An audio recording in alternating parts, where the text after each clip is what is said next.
Hello again, everybody. This is Greg, and we are going to get into it.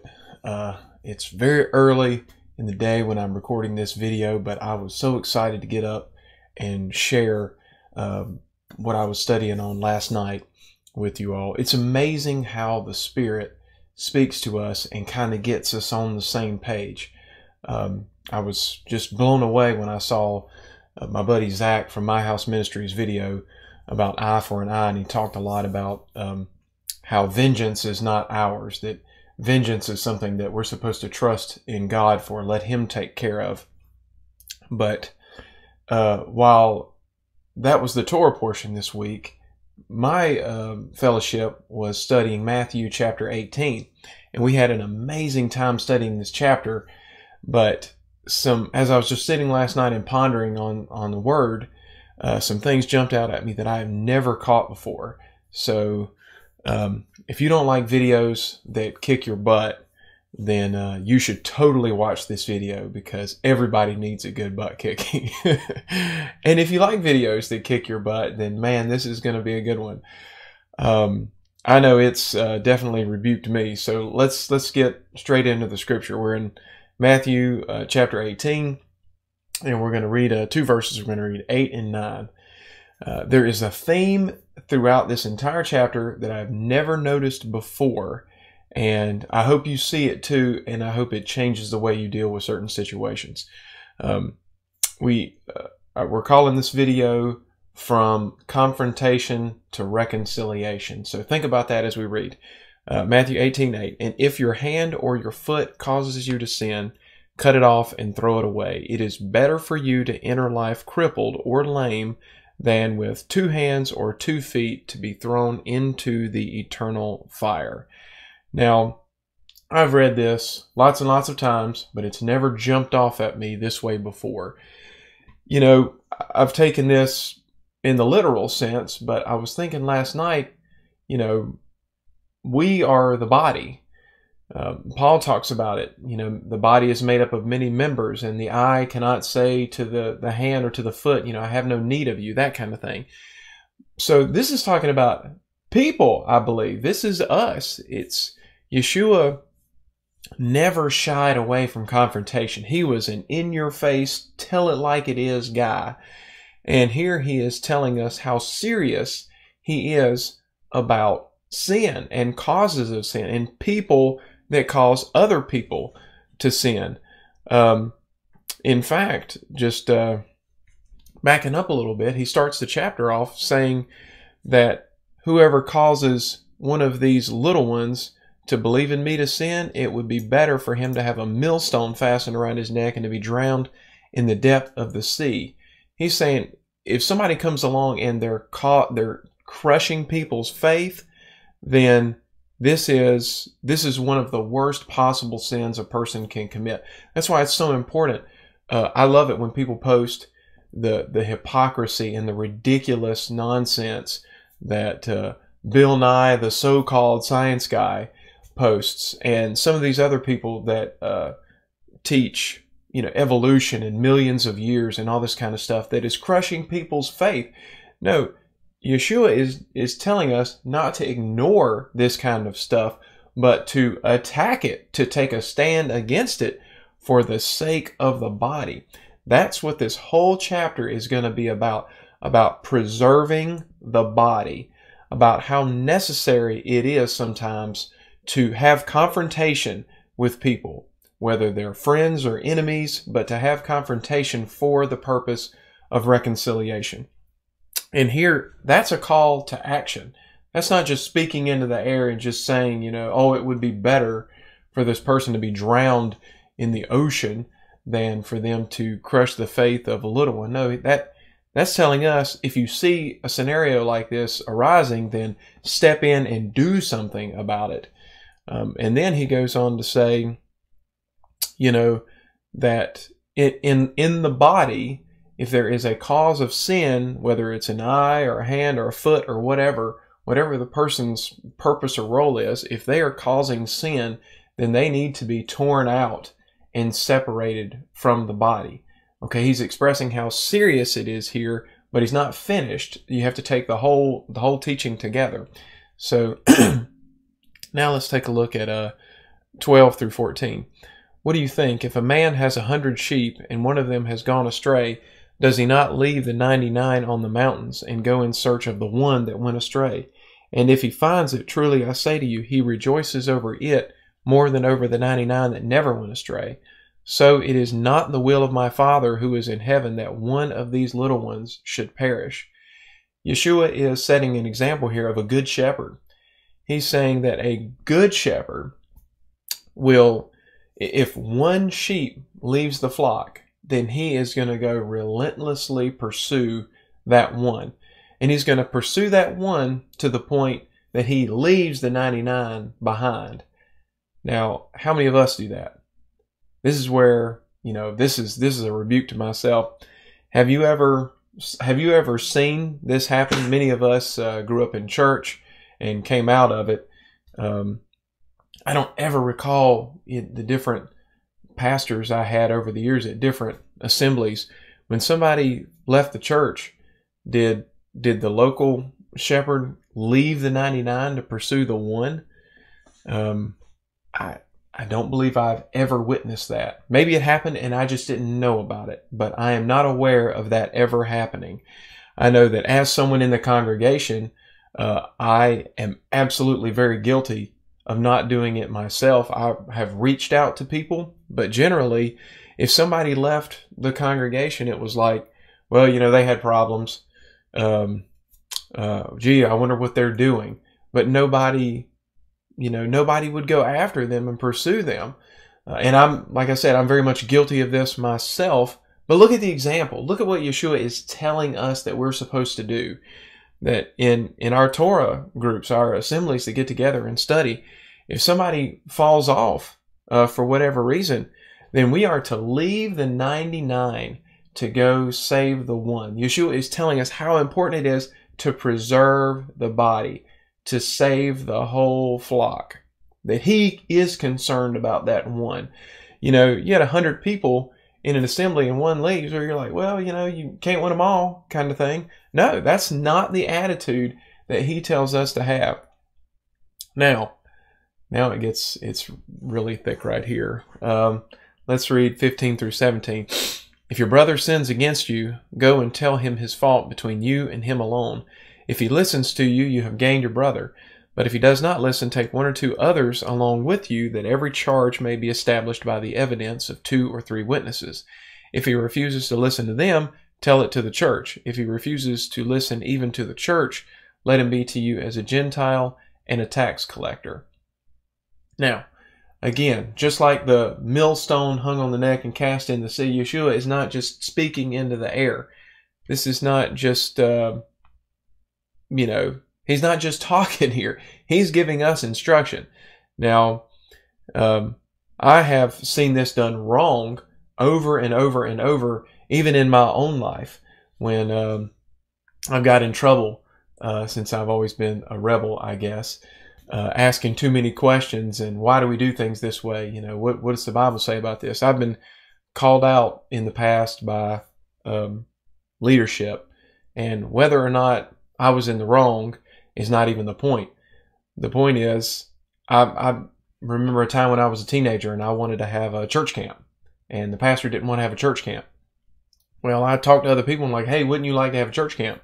And he got wind of it. And I guess he thought I was leading a rebellion or something like that. And I got called into the pastor's office with, I was probably 15 or 16, and I think there were something like 15 to 20 adults in a room, and they all came down so hard on me, just a little teenage kid, because I guess they felt like that's what they needed to do, was to humiliate me in front of a lot of people to crush whatever I was trying to do. It's not biblical at all.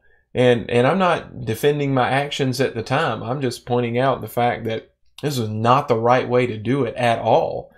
Biblically, in this chapter, which is all about preserving the body and saving everyone, doing everything you can to save every person that you can, especially somebody that's in your assembly. Yeshua is telling us that if somebody does you wrong, if someone else does you wrong, then you are responsible for going to them. You're not supposed to wait for them to realize what they've done and apologize. That is not biblical, friends. That's what's easy to do. That's what the flesh wants to do.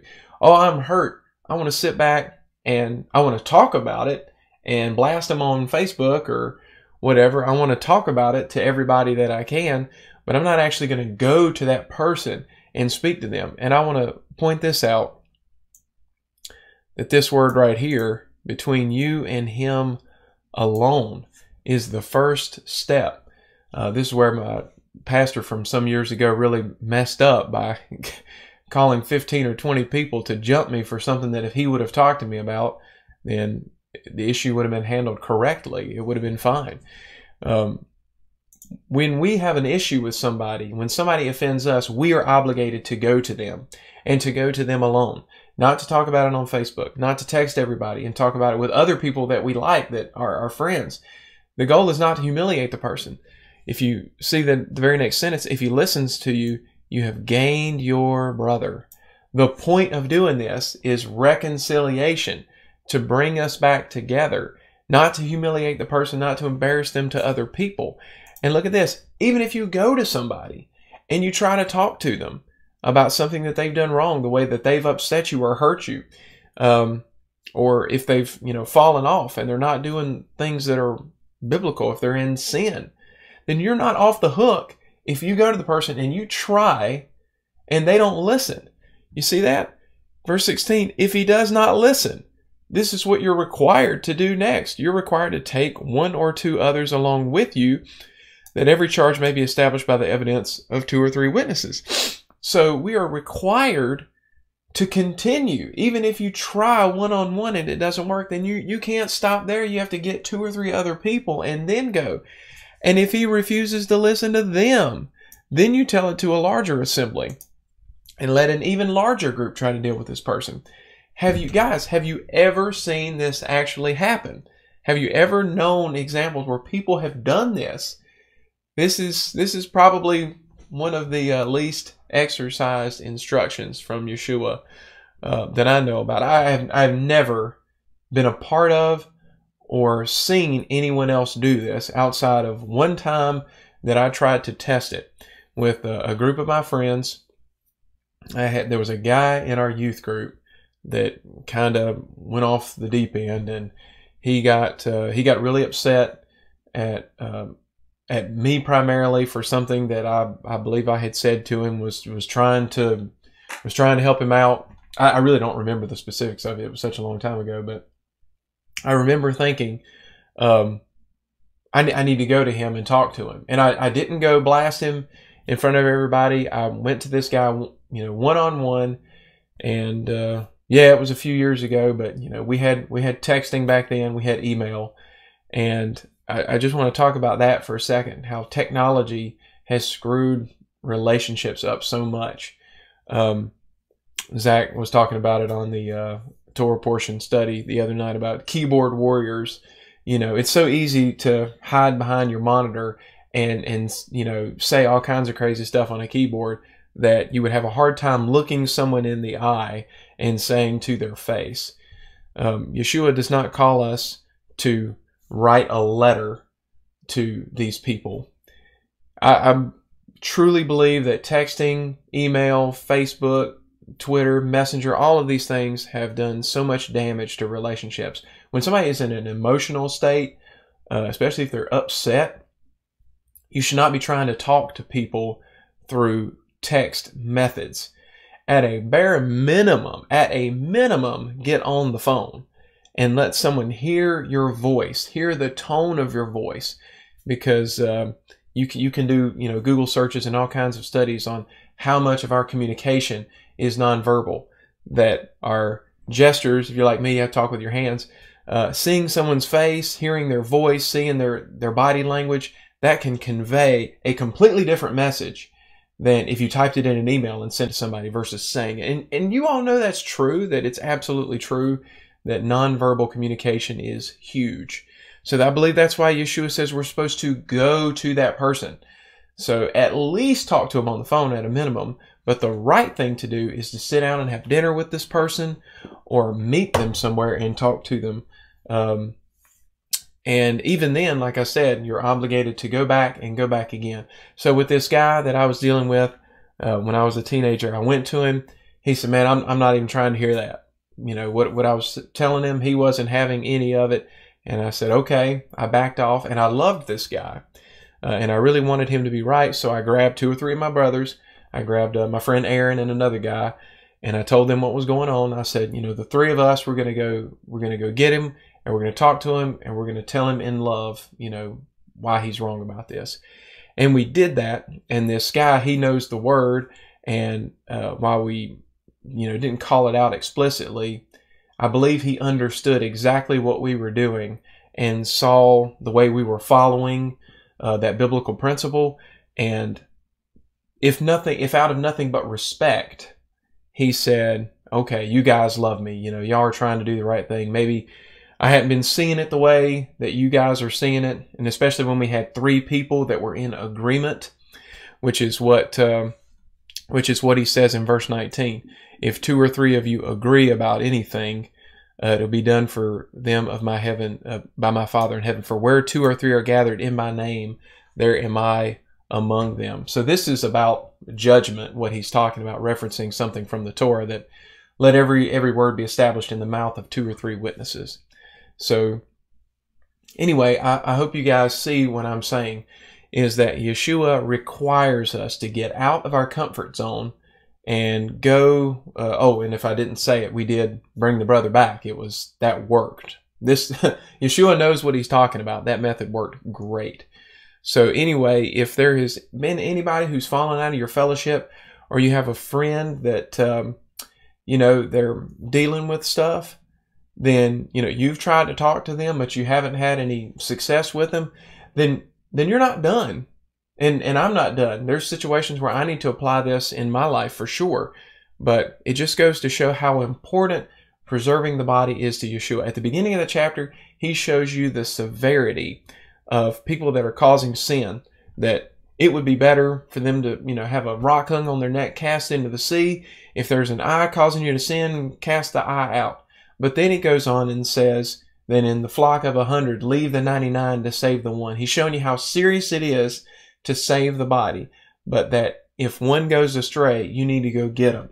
And not only do you need to go get them, if they're not having it, you got to take other people with you. So anyway, I hope I have conveyed that the same way that it has spoken to me. I hope that speaks to you, and I pray that this helps us to save our congregations and realize that when somebody hurts you, that according to Yeshua, you know, his spirit in us should be working on us to lead us according to the word to go to that person and talk to them face to face, not for the purpose of humiliating or shaming them, but for the purpose of reconciliation and preserving the body. So anyway, I hope you'll take that to heart and put it into practice, and I hope I do too. Thanks for watching.